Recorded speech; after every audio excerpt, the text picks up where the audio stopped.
అన్న నమస్తే అన్న. హాయ్ అన్న, నమస్తే. ఏపీ పాలిటిక్స్ విజయవంతం అయిపోయినాయి, కానీ ఇప్పుడు మళ్ళీ హట్టుడుగుపోతున్నాయి ఏపీలో. అసలు ఏం జరుగుతుంది అన్నది ప్రతి ఒక్కరికి అర్థం కావట్లా. ఇప్పుడు నారా లోకేష్ గారు ఉప ముఖ్యమంత్రి అవ్వచ్చు అంటే పవన్ కళ్యాణ్ గారి పర్మిషన్ కావాలని చాలా మంది అంటున్నారు. దీని గురించి మీ ఒపీనియన్ ఏంటి? నారా అంటే నారా లోకేష్ గారు ఉప ముఖ్యమంత్రి అనేది అది ఒక కళ అండి. ఎవరికైనా ఒక్కొక్క కళ ఉంటుంది, ప్రతి ఒక్కరికి ఒక కళ ఉంటుంది. అది అలాంటి కళ అతనికి కూడా ఉంటుంది, అంతే తప్పించి ఆయనకు ఇప్పుడు ఈ 5 yearsలో అయితే అయ్యే అవకాశం లేదు. ఇంకా నెక్స్ట్ 5 yearsలో అయ్యే అవకాశం ఉంటే ఉండొచ్చు. ఎందుకంటే నెక్స్ట్ 5 years తర్వాత డెఫినెట్గా పవన్ కళ్యాణ్ గారు సీఎం అవుతారు. ఆ తర్వాత డిప్యూటీ సీఎం ఇచ్చే అవకాశాలు ఉన్నాయి. నారా లోకేష్ గారిని పక్కన పెట్టుకుని నారా చంద్రబాబు గారు పవన్ కళ్యాణ్ గారిని సీఎం చేస్తారని మీ ఉద్దేశం?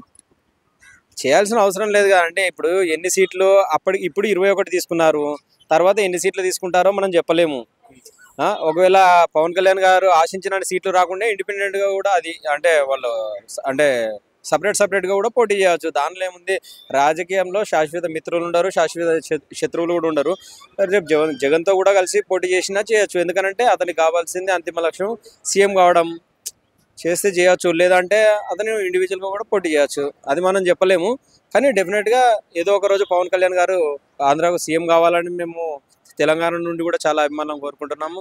తెలంగాణ అనే కాదు, యావత్ దేశం మొత్తం కూడా చూస్తుంది పవన్ కళ్యాణ్ లాంటి ఒక మంచి వ్యక్తి సీఎం కావాలని. ఎందుకంటే మనం అతని మంచితనం మనం ఇప్పటి నుంచి కాదు, గత ఆయన సినిమాలు స్టార్ట్ అయినప్పటి నుంచి కూడా మనం చూస్తూనే వస్తున్నాం. అతన్ని సినిమా ఫాలోయింగ్ కంటే ఎక్కువ కూడా ప్రజలకు సేవా పరంగా కానీ అనేక రకాలుగా వాళ్ళకు మెగా ఫ్యామిలీ అంటేనే అందరికీ చాలా అభిమానులకు ఇష్టం. ఎందుకంటే వాళ్ళకు చిరంజీవి గారు అప్పటి నుంచి కానీ మన ఐ బ్యాంక్ కానీ బ్లడ్ బ్యాంక్ కానీ అనేక రకాల సేవా కార్యక్రమాలు. అదే మనం చూసినట్టయితే పవన్ కళ్యాణ్ గారు కూడా చాలా విపరీతమైన సేవా కార్యక్రమాలు, హుదూద్ తుఫాన్ అప్పుడు అయితేంది, మన కౌలు రైతులను ఆదుకోవడం అయితేంది, ఫాతిమా కాలేజీ విద్యార్థుల కోసం పోరాటం అయితేమి, ఇసుక గురించి పోరాటం అవుతుంది, అనేక రకాల వాళ్ళ సేవా కార్యక్రమాలు కానీ ప్రజల కోసం వాళ్ళు పడుతున్న తపన, మన కరోనా టైంలో ఇది మన ఆక్సిజన్లు అందజేయడం కానీ చాలా రకాల సేవా కార్యక్రమాలు ఉన్నాయి. కాబట్టి వాళ్ళను డెఫినెట్గా సీఎంగా చూడాలనేదే ప్రజల కోరిక. ఎందుకంటే మనం చూసినట్టయితే చంద్రబాబు నాయుడు ప్రజల కోసం ఏ రోజు ఒక 10 రూపాయలు దానం చేసింది లేదు, సొంత డబ్బులు. జగన్ గారు కూడా కోట్ల రూపాయలనే అంటున్నారు, కానీ ఎక్కడ ఏ 10 రూపాయలు ఎవరికి దానం చేసింది లేదు. అడుగు పొడుగు ఏదో వాళ్ళ కింద ఎమ్మెల్యేలు కొంతమంది చేసి ఉండొచ్చు, కానీ అతను మాత్రం ఎక్కడ చేసింది లేదు. కాబట్టి పవన్ కళ్యాణ్ లాంటి మంచి మనిషి కావాలని అందరూ కోరుకుంటున్నాం.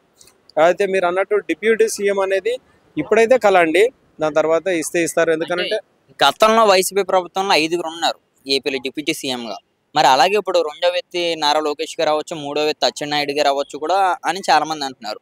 మరి దీని గురించి ఏమన్నా? ఒకటండి, అవును, ఉంటారు, 2-3 ఉంటారు. సో అట్లానే ఏం లేదు. కాకపోతే ఏంటంటే పవన్ కళ్యాణ్ గారిని లాంటి ఒక మంచి స్టార్డమ్ ఉన్న వ్యక్తి, మంచి పేరున్న వ్యక్తి, టీడీపీని కష్టకాలంలో ఆదుకున్న వ్యక్తి. చంద్రబాబు నాయుడు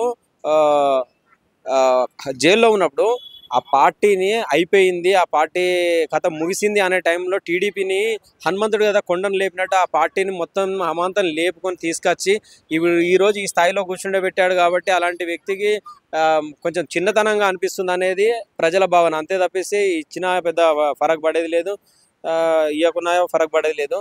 కానీ అంతిమంగా ఏంటంటే నెక్స్ట్ చూసే అవకాశాలు ఉన్నాయి. ఇంకొకటి ఏంటంటే మీరు అంటున్నట్టు ఆంధ్రప్రదేశ్లో అట్టడుగుతున్నాయి అంటున్నారు. అది ఇప్పుడు చాలా తగ్గిపోయాయి.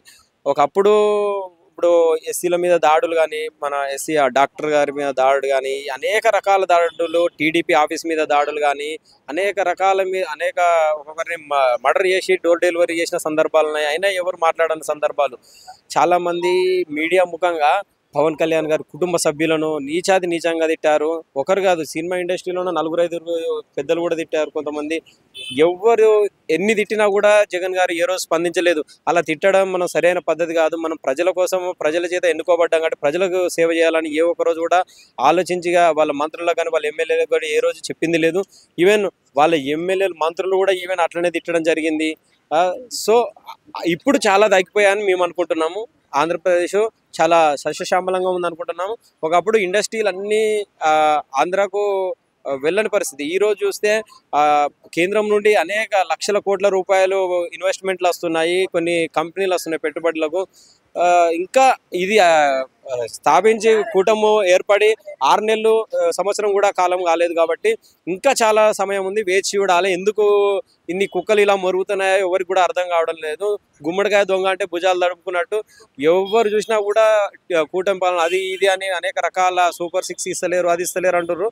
ఆగండి, ఒక 6 నెలలు కూడా సమయం ఇవ్వకుండా ప్రభుత్వం మీద ఇన్ని ప్రభుత్వం వచ్చే ఇప్పటికి ప్రస్తుతానికి 9 నెలలు కంప్లీట్ అయింది. అలాగే 250 రోజులు కూడా కంప్లీట్ అయిందని కూడా వైసీపీ నాయకులు మీడియా ముందుకు వచ్చేది చెప్తున్నారు.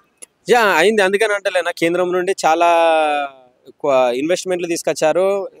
ఇప్పుడు గతంలో ఎలా ఉంటాయంటే అసలు ఆంధ్రప్రదేశ్కు రాజధాని ఏది అంటే చెప్పలేని సామాన్య మానవుడు కూడా చెప్పలేనంత ఒక మనోవేదన గురయ్యాడు.